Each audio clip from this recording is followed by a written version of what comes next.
ഇന്ന് തന്നെ ഡൗൺലോഡ് ചെയ്യൂ. കാണൂ നിങ്ങളുടെ ഫേവറേറ്റ് ഷോസ്. വരുൺ ഭർത്താവാണെന്നുള്ള സത്യ തിരുമേനി. പക്ഷെ രക്തബന്ധമുള്ളവർ വഴിപാട് ചെയ്യുന്നതല്ലേ കുറച്ചുകൂടി നല്ലത്.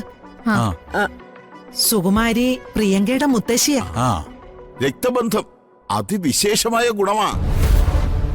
മാത്രമല്ല നിരന്തരമായ പ്രാർത്ഥനയ്ക്ക് നല്ലത് പ്രായം ചെന്ന ഒരാളാണ്. അമ്മ അവളെ നമ്മളിൽ നിന്ന് എത്ര അകറ്റി നിർത്തിയാലും അവള് നമ്മുടേതല്ലേ ദേവട്ടാ. പോയി വരട്ടെ, എന്നിട്ട് തീരുമാനിക്കാം ബാക്കിയൊക്കെ.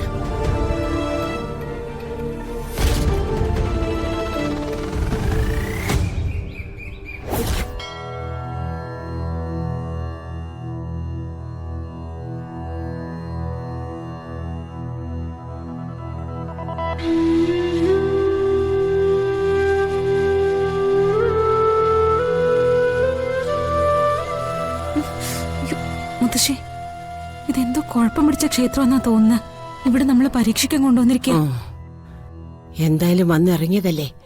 ഇവരെന്തൊക്കെ പരീക്ഷണങ്ങൾ ഉണ്ടാക്കിയാലും അത് വിജയിച്ച് നമ്മൾ പുറത്തിറങ്ങണം.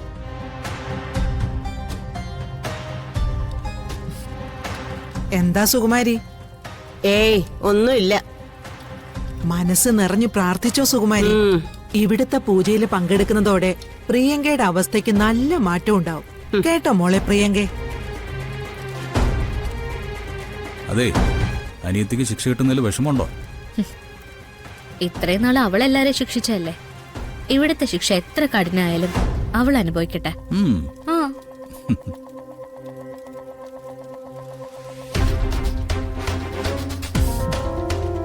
തിരുമേനെ ഞങ്ങൾ ഇന്നലെ വിളിച്ചിരുന്നു.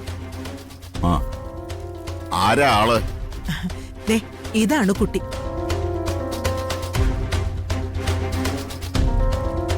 ഇങ്ങോട്ട് നീങ്ങി നിൽക്കൂ. ഇങ്ങോട്ട് നീങ്ങി നിൽക്കാൻ.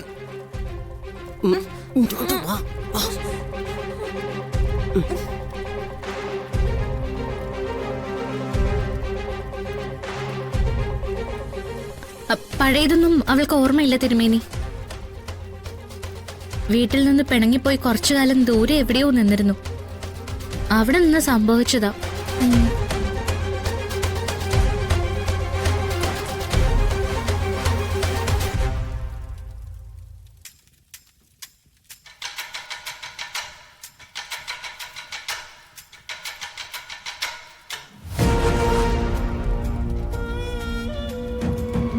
സുധർമ്മ,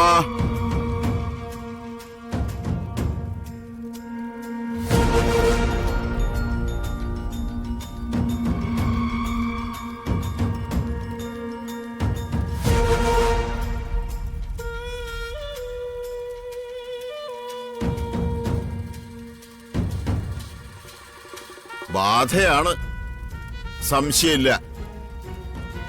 അലഞ്ഞു തിരിയുന്ന ഏതോ ആത്മാവാണ്. ശരി,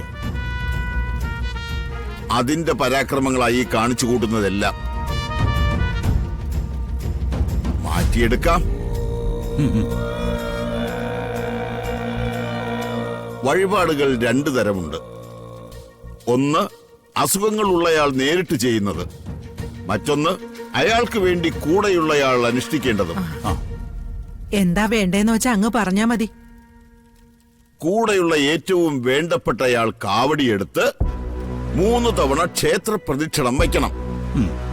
കാവടി ഭാരമുള്ളതാ. ഒരു കാരണവശാലും 3 തവണ പ്രദക്ഷിണം തീരുന്നതിനിടയിൽ പ്രദക്ഷിണം നിർത്തുവാനോ കാവടി താഴെ ഇറക്കുവാനോ പാടില്ല. അഥവാ അങ്ങനെ സംഭവിച്ചിട്ടുണ്ടെങ്കിൽ പരിഹാര കർമ്മമായിട്ട് വീണ്ടും 21 തവണ കാവടിയുമായി പ്രദക്ഷിണം ചെയ്യണം. 21 തവണ. അതിനുശേഷമാണ് അസുഖമുള്ള ആൾക്ക് ചികിത്സ.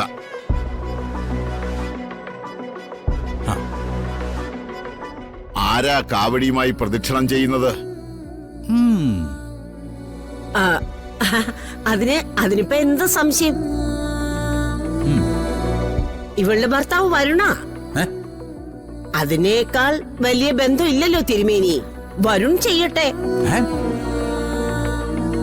വരുൺ ഭർത്താവാണെന്നുള്ള സത്യ തിരുമേനി. പക്ഷെ രക്തബന്ധമുള്ളവർ വഴിപാട് ചെയ്യുന്നതല്ലേ കുറച്ചുകൂടി നല്ലത്.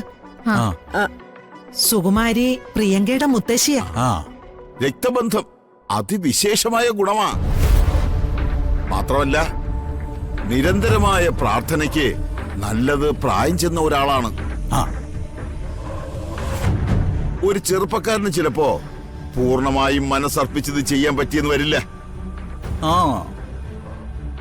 അതുകൊണ്ട് ഇവർ തന്നെ ചെയ്യട്ടെ. അതെ. അല്ല തിരുമേനി, എനിക്ക് നടക്കാൻ ഇത്തിരി ബുദ്ധിമുട്ടുള്ളതാ. എവിടുന്ന്? മുത്തശ്ശി സാധാരണ നടക്കല്ലോ, ഓടുകയല്ലേ ചെയ്യാറുള്ളത്.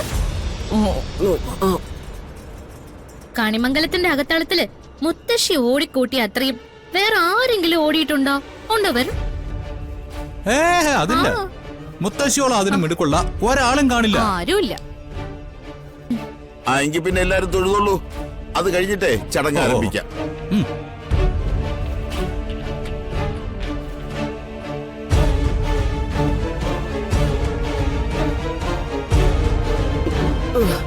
എടി പെട്ടുപോയില്ലടി മോളെ. ഈ കാവടിക്ക് എന്ത് ഭാരാന്നറിയില്ലല്ലോ. മുത്തശ്ശി തോറ്റു കൊടുക്കല്ലേ. മുത്തശ്ശിയല്ലേ പറഞ്ഞ ജയിച്ചു കാണിക്കുന്നു. ഒയ്യോടി, എനിക്കൊരു പണി കിട്ടിയപ്പോ നിനക്ക് ഉള്ളില് സന്തോഷം. നിനക്കെന്താ വച്ചിരിക്കുന്ന ആർക്കറിയാം.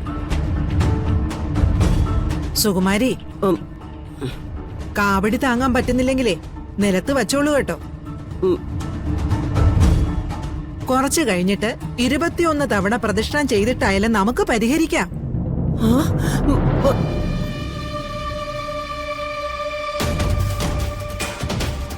കാവടി ഏറ്റാനുള്ള ആൾ മുന്നോട്ട് നിൽക്കുക.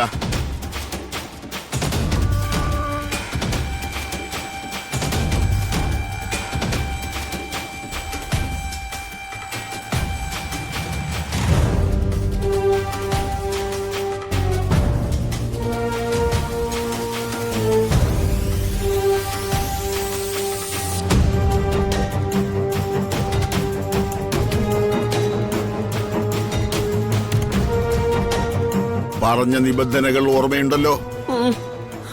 ആ ഇനി കാവടി തോളിലേറ്റി കൊടുക്കൂ. അയ്യോ,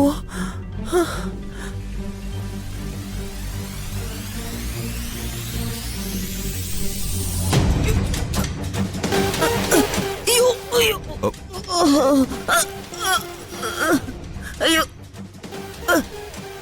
ഭാരം തോന്നും. പക്ഷേ മനസ്സ് പൂർണ്ണമായും ഭക്തിയിലായി കഴിയുമ്പോ ലാഘവം ഉണ്ടാവും. പ്രദക്ഷിണം വെച്ചോളൂ.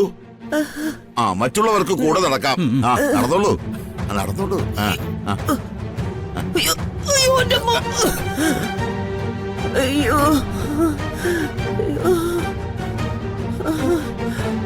അയ്യോ,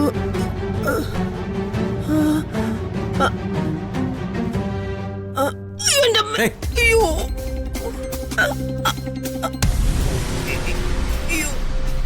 അയ്യോ, അയ്യോ.